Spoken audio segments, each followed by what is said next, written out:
And just to summarize, an ad featuring former President Ronald Reagan has brought trade talks between the U.S. and Canada to a grinding halt. President Trump said he has canceled negotiations with Canada over the ad released by the Ontario government. In it, Reagan speaks negatively about tariffs, and Trump suggested the ad was an attempt to interfere with the Supreme Court case on the administration's use of tariffs. Joining us is Dana Furchtgott-Roth, Diana, sorry, and she is a director at the Heritage Foundation. So, Diana, to start off, what is your reactions to the president's decision to end negotiations in response to this ad?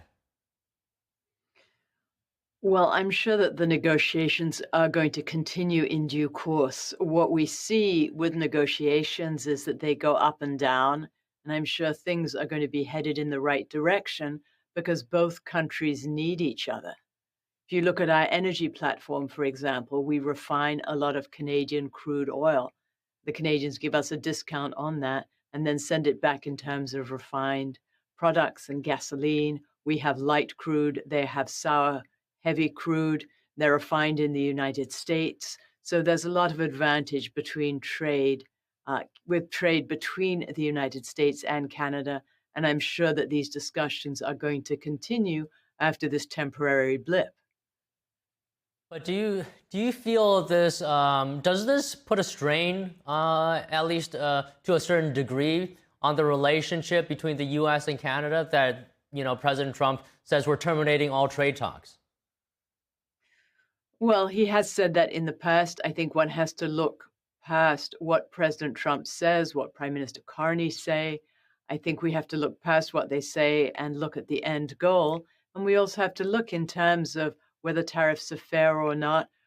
We have China, which subsidizes its exports of goods in order to undercut Western countries. They are selling a car for about $21,000 in the UK called a Dolphin Surf. Costs more to produce this car than it does to sell it. And we need to focus on China and getting rid of Chinese components in our goods, making sure Chinese electric vehicles do not come into the United States. And I'm sure that President Trump's going to be discussing that when he meets with President Xi.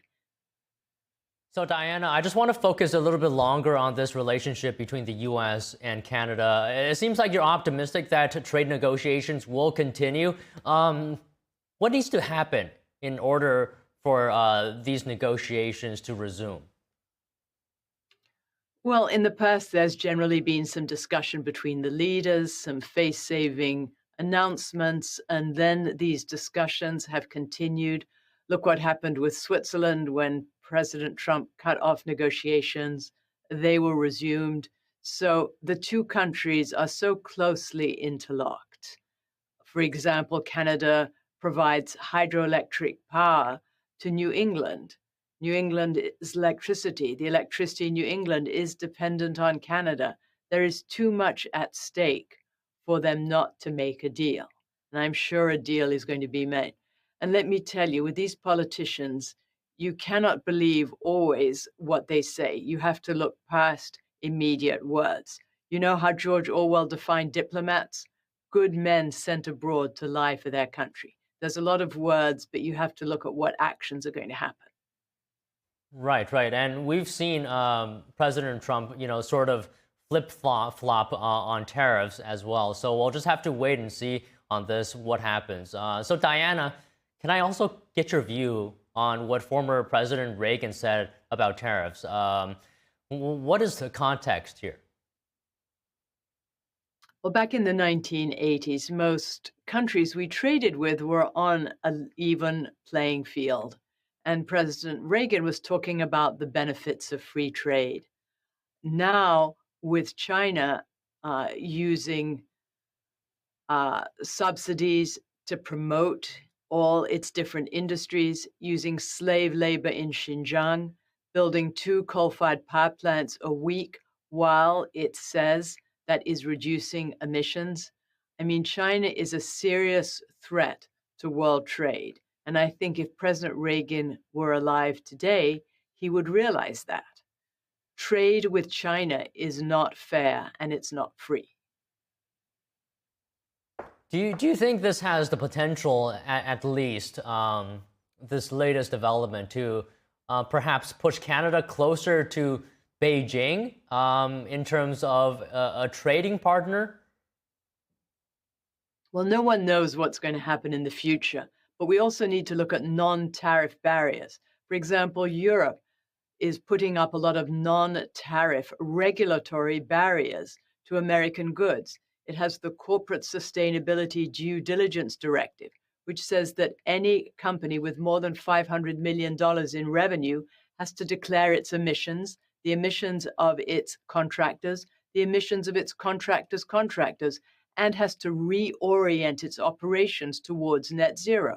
This is an example of a non-tariff barrier to trade. We need to be focusing on taking down these non-tariff barriers to trade and having more trade on an even framework. Okay, just one last question here, Diana. So the U.S., sees tariffs as sort of a national security issue, and it is using it to its own advantage. But I would also like to know, maybe you can comment on this. What is the right balance between using tariffs, but at the same time not pushing away allies? Well, don't forget that there are tariffs on American goods. There are barriers to American chicken and meat and dairy coming into other countries. So to say that it is just the United States that wants tariffs and the other countries have no barriers at all does not make any sense. I mean, there's France that says it doesn't want the import of American cars because of the emissions caused by shipping. At the same time, France is exporting its vehicles by ship to South Africa, where it sells $47 million worth of cars every year. So they're concerned about shipping emissions from Ford, GM, Stellantis exporting to France, but not about their cars, their shipping emissions when they go to South Africa. It makes no sense. So these countries are fighting it out. They're all putting up barriers. President Trump is standing up for the American people, and that's why I'm sure that the dispute with Canada is going to be resolved at some point. Okay, well, Diana, good to speak with you today. Thank you very much. Great to speak to you.